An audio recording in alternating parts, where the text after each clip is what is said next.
नमस्कार साथियों, मैं सोनू कुमार स्वागत करती हूँ आपका सरोकार एग्री इंस्टीट्यूट के ऑनलाइन डिजिटल प्लेटफॉर्म पर। अगर आप इस चैनल पे नए हैं तो चैनल को सब्सक्राइब कीजिए, बेल आइकन को प्रेस कीजिए ताकि आने वाली क्लासों की नोटिफिकेशन आपको मिल सके। हम पढ़ रहे हैं बीएससी एग्रीकल्चर सेकेंड ईयर के फर्स्ट सेम का एक सब्जेक्ट हॉर्टिकल्चर।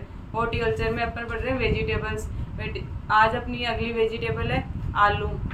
आलू का जो बोटेनिकल नेम है वो हो जाएगा अपने सोलेनम ट्यूबरोसम। फैमिली हो जाएगी इसकी सोलेनेसी। और जो इसके क्रोमोसोम नंबर है वो हो जाएंगे अपने 2n बराबर 48। और जो इसका ओरिजिन पैलेस है, आलू का जो अपने ओरिजिन पैलेस है वो हो जाएगा अपने उत्तरी दक्षिणी अमेरिका या पेरू। और जो खाने योग्य भाग है वो अपना सरस है। जो आलू का अपने कंदगाम में लिया जाता है। आलू जो सब्जी है उसका कंदगाम में लेते हैं अपन। और जो इसके जो अदर नेम्स, जो आलू के जो अदर्स नेम वो हो जाएंगे अपने सब्जियों का राजा और गरीब आदमी का दोस्त। गरीब आदमी का दोस्त की ये है ना, सभी सीजन में अपने को मिल जाता है और ज़्यादा कॉस्टली सब्जी नहीं होती। आगे देखेंगे अपना आलू है।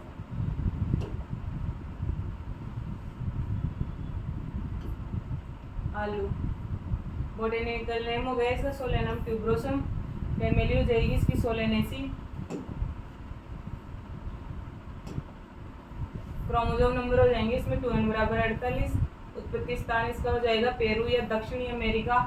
फल हो जाएगा इसका सरसिया बेरी।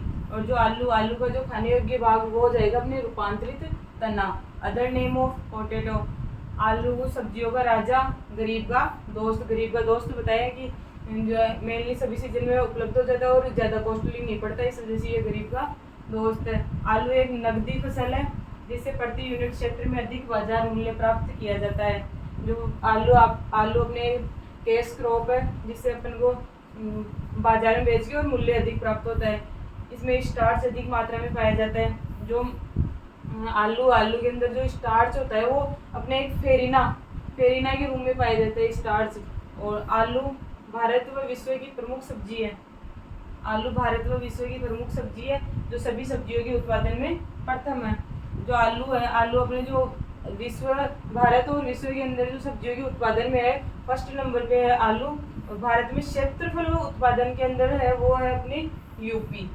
ये अपने JRF 2000 में आया हुआ क्वेश्चन है कि भारत में क्षेत्रफल उत्पादन में सर्वाधिक मतलब अग्रणीय जो राज्य है वो कौन सा है अपने, जो वो हो जाएगा यूपी। आलू का खाने योग्य भाग हो जाएगा अपने कंद जो एक रूपांतरित तना है। बहुवर्षीय पौधा है लेकिन फसल उगाने के रूप में ये एक वर्षीय पौधा है। आलू अपने बहुवर्षीय पौधा लेकिन फसल उगाने के रूप में ये एक वर्षीय पौधा है।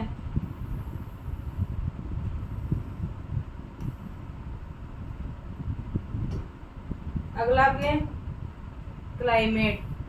जो आलू अपने C3 प्लांट हो जाएगा और उसके जो आलू के लिए जो दीप्तिकालिता चाहिए वो अपने जो आलू अपने लॉन्ग डे प्लांट है तो उसके लिए अधिक तापमान की आवश्यकता होगी। जो आलू का जो एक कंद बनता है, कंद के लिए जो अपने सुटेबल टेम्परेचर चाहिए वो चाहिए अपने को 17 से लेकर और 19 डिग्री सेल्सियस टेम्परेचर। उस टेम्परेचर पे अपने आलू का अच्छा कंद बन जाता है। लेकिन जब टेम्परेचर 32 डिग्री सेल्सियस से अधिक हो जाएगा तो फिर आलू का जो कंद बनता है उस कंद का निर्माण बिल्कुल बंद हो जाएगा।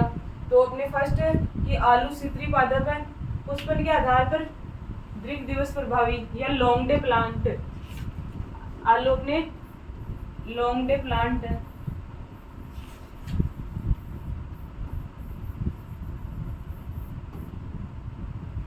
कंद की अच्छी वृद्धि है तो टेम्परेचर वो चाहिए अपने को 17 से 19 डिग्री सेल्सियस। और जो 32 डिग्री सेल्सियस टेम्परेचर उस पर कंद का निर्माण बंद हो जाता है।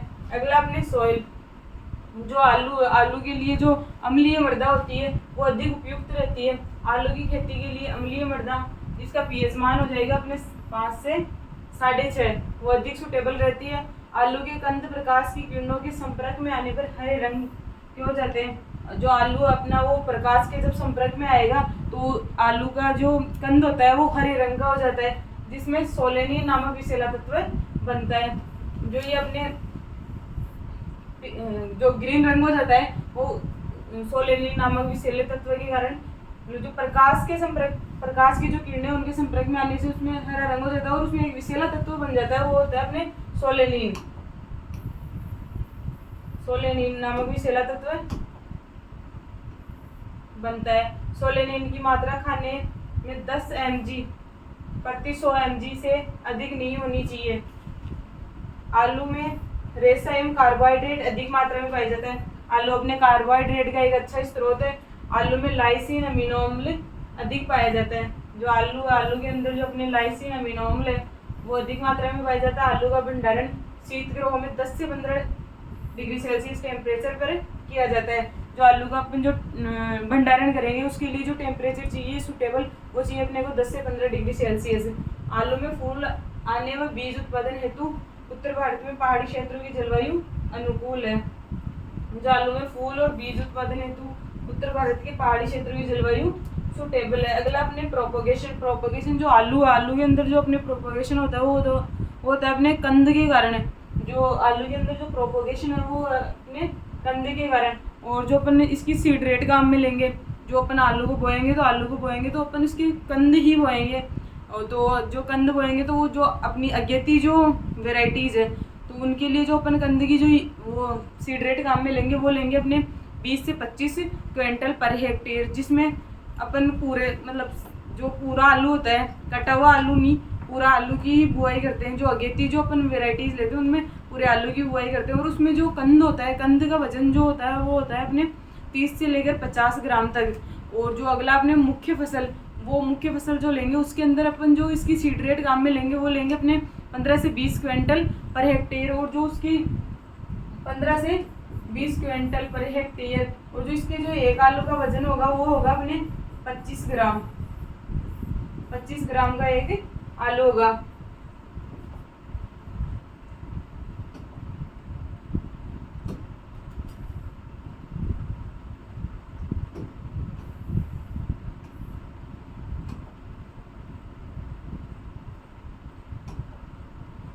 अगेती फसल में पूरा कंद काम में लेंगे और जो उसकी सीड रेट हो जाएगी वो हो जाएगी अपने 20 से 25 क्विंटल पर हेक्टेयर। और जो एक कंद है, एक जो आलू होगा उसका वजन होगा अपने 30 से 50 ग्राम। और आगे अपनी जो मुख्य फसल जो मेन क्रॉप जो अपने ली जाती है उसके अंदर जो अपन काम में लेंगे उसमें पूरा कंद काम में नहीं लेंगे, काट के आलू और फिर काम में लेंगे। जो 3 आंख वाले कटे हुए कंद काम में लेंगे तो जो वो हो जाएगा 25 ग्राम का एक कंद हो जाएगा। और उसमें जो सीड रेट वो हो जाएगी अपने 15 से 20 क्विंटल पर हेक्टेयर। जो इनकी R/P रखी जाती है वो रखी जाती है अपने 60x20 सेंटीमीटर। जो आलू के अंदर जो R/P रखी जाती है वो रखी जाती है अपने 60x20 सेंटीमीटर। और आलू की सुसुप्त अवस्था तोड़ने के लिए अपन जो रसायन काम में लेंगे वो लेंगे अपने थायो यूरिया 1%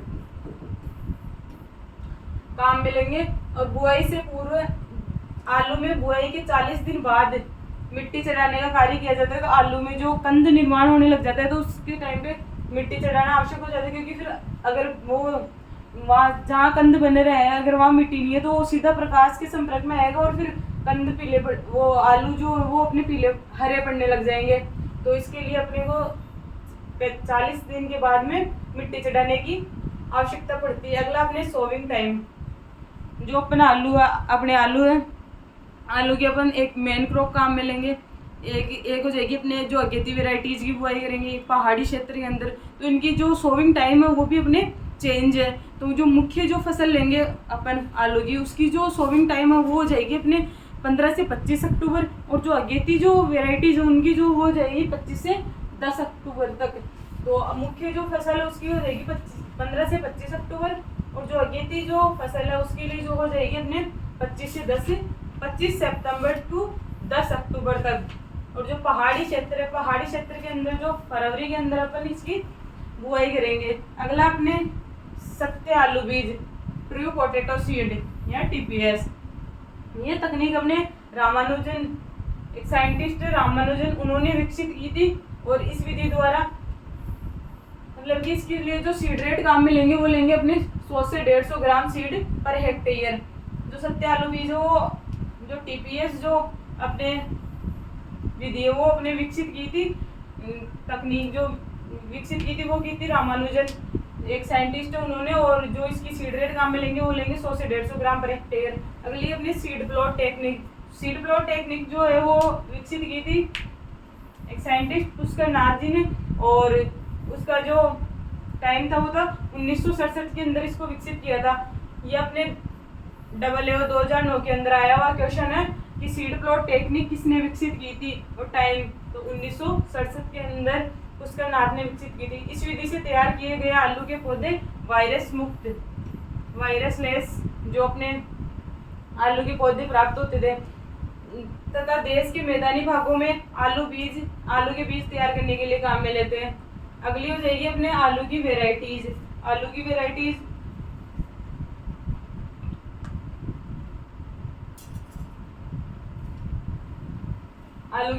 में हो जाएगी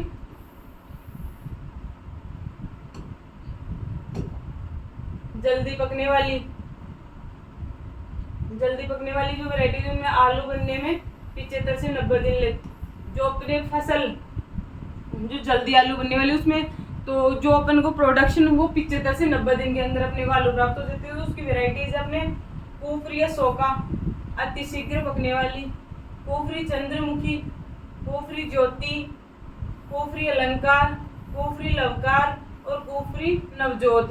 ये हो जाएगी अपने जल्दी पकने वाली वेराइटीज। और अगली अपनी जल्दी पकने वाली है या अगेती वेराइटीज। अगेती किस्में जो 75 से 90 दिन के अंदर पककर तैयार हो जाती है। अगली अपनी मध्यम पकने वाली आलू बनने में 100 से 120 दिन का समय लेती है। तो कोफरी बादशाह, कोफरी चमत्कार, कोफरी स्वर्णा और कोफरी शीतमान। जो कोफरी शीतमान है वो अपने ठंडे क्षेत्रों के लिए सुटेबल है। अगली अपनी देर से पकने वाली या पछेती जो वेराइटीज है वो, तो सर्वाधिक उपज जो प्राप्त होगी, सर्वाधिक उपज 300 क्विंटल पर हेक्टेयर। जो अपनी पछेती जो वेराइटीज है उनसे सर्वाधिक अपने उपज प्राप्त होती है वो होती है 300 क्विंटल पर हेक्टेयर। तो उसकी वेराइटीज है कोफरी सिंदूरी, कोफरी देवा। और जो फोर्थ है जो प्रोसेसिंग के लिए जो प्रसंस्करण के लिए जो अपन काम में लेंगे वो अपने कुफरी चिप्सोना 1 और कुफरी चिप्सोना 2। ये जो प्रोसेसिंग के लिए जो वेराइटीज है वो अपने 2 कुफरी चिप्सोना और कुफरी चिप्सोना 1 और कुफरी चिप्सोना 2।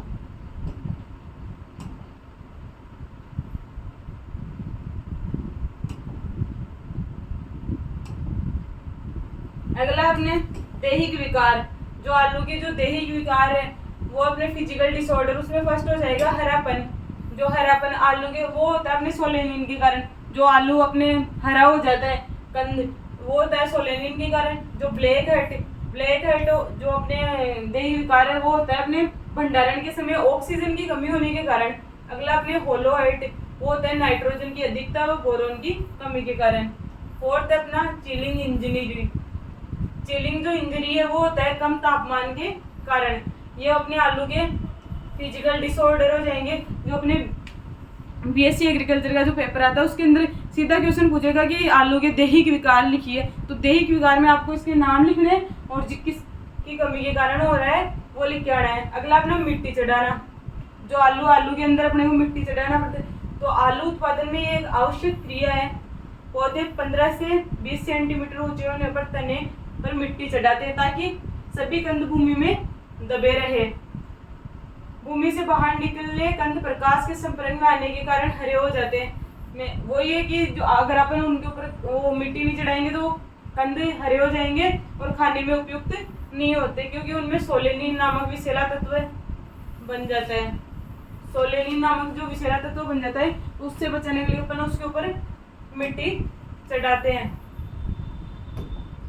अगला अपने खरपतवार वीड मैनेजमेंट। तो उसके अंदर हो जाएगा आलू के खरपतवारों में बहुआ जो प्रमुख है जिसे खुरपी से हटाया जाता है। खरपतवार नाशक रसायनों का प्रयोग भी सफल है।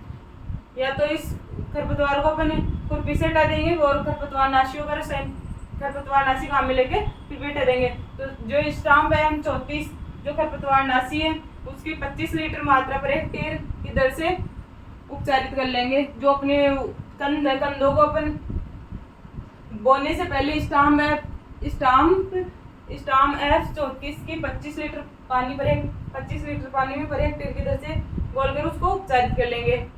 और अगला अपने ग्रेमेक्सोन, उसकी 2.5 लीटर पर हेक्टेयर की दर से उपचारित कर लेंगे कंदों को।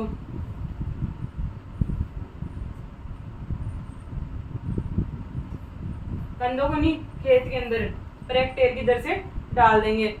अगला अपने व्याधि या डिजीज के अंदर अपनी फर्स्ट जो आलू के अंदर 4-5 डिजीज लगती है, तो अपने जो डिजीज है उसमें फर्स्ट हो जाएगी अगेती झुलसा, सेकंड पछेती झुलसा, थर्ड हो जाएगी वाट रोग, फोर्थ हो जाएगी ब्लैक स्कर्व और फिफ्थ हो जाएगी सुनहरा सूत्रकृमि डिजीज। तो अपने जो फर्स्ट है अगेती झुलसा जो डिजीज होती है वो होती है अल्टरनेरिया सोलेनाई के कारण। और जो पछेती जो झुलसा जो डिजीज है या लेट ब्लाइट जो डिजीज है वो होती है अपने फाइटोपथोरा इन्फेंटस के कारण। तो जो पछेती झुलसा आलू की प्रमुख बीमारी है,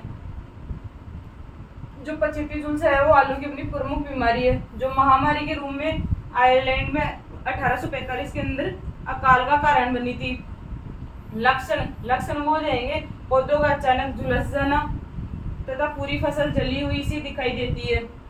उपचार के लिए अपन काम में लेंगे इसके अंदर कॉपर ऑक्सीक्लोराइड 0.3% की मात्रा का छिड़काव करेंगे और एक स्ट्रेप्टोसाइक्लिन 0.1 ग्राम पर लीटर का शुरुआती अवस्था में छिड़काव कर प्रभावी नियंत्रण करेंगे।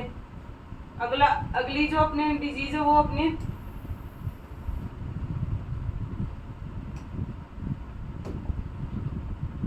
वाट डिजीज ये बीमारी मुख्यतः दार्जिलिंग या पश्चिमी बंगाल में फैलती है, इसलिए यहाँ से पौधरोपण सामग्री देश के अन्य कोने में ले जाना प्रतिबंध है।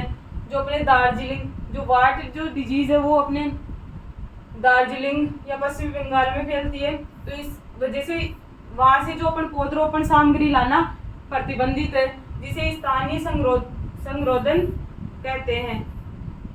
अगला अपने ब्लैक स्कर्व जो वो अपने राइजोक्टोनिया सोलेनाई के कारण होने वाली डिजीज है।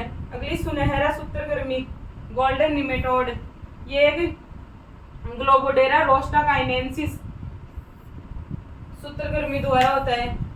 नीलगिरी तमिलनाडु में ज्यादा नुकसान, मेनली जो ये डिजीज है वो अपने नीलगिरी तमिलनाडु के अंदर सर्वाधिक नुकसान करती है, इसलिए इस कीट के प्रति भी इस रोग के प्रति स्थानीय